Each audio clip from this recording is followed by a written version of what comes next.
Hi there mga beloved kin soulmates! Welcome to Renzo Tarot Channel. And dito naman po ang inyong lingkod para pagsamahan natin ng isang soulful and meaningful na tarot reading.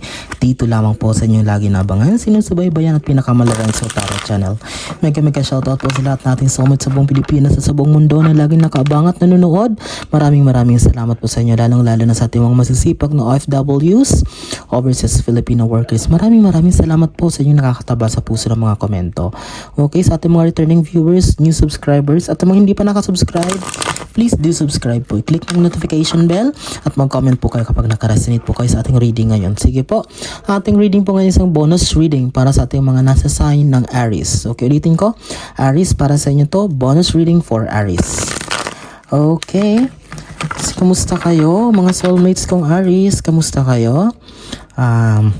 Kamusta so far ang takbo ng linggo na to after mag-exit ni Pluto sa inyong bahay sa mga cardinal signs at mag-move kay Aquarius, okay? Maganda ba ang nararamdaman? Medyo nakahinga na ba ng malalim? Medyo may mga tanggalan ba ng mga burdens o parang natanggalan ng tinik? Okay, sige, isa pa ayusin natin. Isa pang shuffle para sa inyo, Aries. Okay, this is good. Sige, wag na natin pang patagalin pa, Aries. Spirit Universe, Spirit Guides, Angels, Ancestors, bigyan niyo po kami ng 10 baraha para sa aming bonus reading for Aries. Okay, Aries. Kapag bago po kayo sa ating channel, ang inyong lingkod po ay kumukuha ng 10 baraha na siyang in-interpret natin yung mensahe base sa energy na bibigay sa atin ng universe. At kung mapapansin nyo po, tuloy-tuloy po, dire-diretso po natin kukunin ang 10 baraha. Bakit? Para hindi na tayo mag-shuffle at baka ma-distract tayo. Mas maganda yung nakafocus tayo sa pag-read ng mga baraha na nakalatag. Meron na tayong dalawa, last 8 cards pa, 8 pang baraha para sa ating mga nasa sign ng Aries bonus reading. Spirit Universe, yun. Spirit Guides, Angels, Ancestors, 6 na lang. Last 6 card please for Aries. Yung 5 na lang. Spirit Universe, Spirit Guides, Angels, Ancestors, 4 na lang. Spirit Universe, 7, 3 na lang. Spirit Universe, Spirit Guides, Angels, Ancestors. 3 cards please for Aries. 3 cards. Yun. 2 na lang. 9 and 10. Okay. Kompleto na. Nabuo na po ang 10 baraha. Okay, lalagay natin sa gilid, ha? Lagay natin sa gilid. 1, 2, 3, 4, 5, 6, 7, 8, 9, 10. Kompleto na, Aries. Ilatag lang natin ang iyong 10 baraha because I know you are so excited malaman ang iyong kapalaran para dito sa bonus reading na ating pagsasamahan. Ano ba ang nag-aantay sa inyo? Ano ba ang mga guidance na dapat nyong sundin? Ano ba ang mga dapat nyong abangan? Sige, without further ado, simulan na natin, Aries. Aries, ang iyong bonus reading with your opening card. 6 of Cups. What does it mean? Aries, para daw magtuloy-tuloy ang at least relief or parang medyo kaginhawaan na yung nararanasan as of now after mag-exit ni Pluto sa inyong bahay at mag-move kay Aquarius kaya paano nabunutan kayo ng tinik. If you want for a more transformative life, kung gusto mo yung patuloy ang pagbabago ng buhay mo into a better life, puno ng blessings, is that this 6 of Cups is a good card. Bakit? Kasi cup siya, achievements, long-term goals, career. But tinan mo, may mga namumukadkad bulaklak. It seems not kailangan mo daw at least sa mga paunti-unti. If you have something or parang kung meron ka, huwag makakalimot na tumulong or mag-share sa kapwa. Okay? Because titingnan mo yan, nagbibigay ito ng smile. Okay, ibig sabihin, kasi kapag kahit gaano kaliit ang binigay mo, kapag binigay mo yan ng taos sa puso or bukal sa kalooban mo, ayan, magbibigay yan ng malaking impression sa matutulungan mo. Yan, pag nakita mo yung smile ng taong tutulungan mo, yan yung magbibigay sa iyo ng positivity, yan yung magbibigay sa iyo magandang impact. At paano ma-motivate ka? At dyan, kapag kumbaga naganahan ka sa buhay mo dahil dito sa pagtulong mo, dyan na at least paano magtutuloy na yan, dire-diretso na yan, magiging kumbaga mamamotivate ka. At the same time, yung blessings ay magtutuloy-tuloy para sa inyo. Okay? Aries, naintindihan ba? Pangalawang baraha mo, Cups pa rin. King of Cups. Ayan o, magkasunod sila. Di ba? if you want this King of Cups, ibig sabihin this King of Cups is you will be like not totally na parang in a person of na parang napakataas ang posisyon, but ang gusto kong sabihin, at least somehow you will be kind of person ngayon sa transformation na ito. You will be the kind of person, Aris, na kahit paano ay nagsiset na ng example, inspiration sa iba or sa kapwa mo, sa mga family members mo or sa mga kaibigan mo, because of this new life that you have, na parang kahit sila nagugulat dito sa mga pagbabago, dito sa mga overflowing na mga blessings na yung nararanasan, nare-receive at mararanasan pa lang, because malayong malayo to doon sa napakatagal na panahon na iyong naranasan, because even them, they have witnessed how you have struggled, kumbaga kung paano mo talaga nilabanan lahat ng problema to the point na you are so low now, you want to give up. Naging witness ang lahat ng tao sa paligid mo. But now with this King of Cups, kahit sila mapapa-wonder, kumbaga mapapa-think of themselves, kung mapapaisip sila, wow, grabe, talagang itong si Aries, well, kahit sila papasabi na siguro deserve naman nila ito kasi magbubunga rin, mapakatagal nilang naghirap. Okay, but this King of Cups is that you will serve as an inspiration na kung nakaya ni Aries, kaya din natin. Okay, pangatlo, Eight of Wands, mabilis, rapid growth. Ibig sabihin, napakabilis na magiging pangyayari, mabilis ang magiging pag-flow ng blessings, ng finances, kung pera. I can feel her, ha? Ito na masasabihin ko na naman, pangatlo pa lang itong baraha, puro positive na. May 7 pa tayong bubuksan. Wala pa ang Sun, Moon, Star, Magician, Wheel of Fortune, Ace of Pentacles, Chariot, hindi pa lumalabas. But I can see here that talagang Aries, you will be transforming into a life that is full of blessings. Talagang positive ang nararamdaman ko nito. Itong pag-ulan na to, this is pag-ulan ng biyaya. Pag-ulan ng mga opportunities, job, stable life, business growth, happy life, happy love life, good health, okay? Ito yung nararamdaman ko dito. Titingnan natin sa mga susunod na baraha. Oh my God, di ba? Sinagot agad tayo ng baraha. Di ba sabi ko sa inyo eh. Uulanin kayo ng swerte. Di ba hiningi ko, sabi ko sa inyo, maniwala kayo sa akin, Aries. Di ba sabi ko, Magician, Wheel of Fortune, Star, Sun, Moon, Chariot. Ayan na. Sinagot na tayo agad. Nagpakita agad yung hinihingi kong baraha. Aries, maniwala kayo, relata ng kapalaran. Talagang itong bagong buhay na ito, pagkatapos ng pag-exit ni Pluto sa inyong bahay, pag-move nyo sa Aquarius, talagang wala na makakapigil sa swerte nyo. Deserve nyo ito. Ayan naman, talagang itong mga baraha na to, hindi mo lang nagpapatagal. Pag hiningi, talagang nagpapakita agad. Well, talagang malinaw lang ang baraha, Aries, na talagang you are bound for blessings. You are bound for a big amount of blessings. A life na talagang you truly deserve. A life full of happiness and contentment. Ayan ha. Sinagot na agad tayo ng baraha. Nanghingi ako ng confirmation card na sabi ko kahit hindi pa lumabas ang Wheel of Fortune, Magician, Sun, Moon, Star, Chariot, Ace of Pentacles, dito pa lang sa 8, ito sabi ko yung uulanin kayo ng biyaya. Tingnan mo. Ayun na, sinagot agad tayo sa pang-4 na baraha. Aries, maniwala kayo sa akin. Okay, sinapol ko yan, hindi to edited. Okay, hindi ako nag-edit hindi ako nagka-cut ng video, tuloy-tuloy ito. Nakita nyo naman, di ba? Okay, King of Wands. Okay, King of Wands is all about your emotion, but I can see here is that konting-kunti na lang.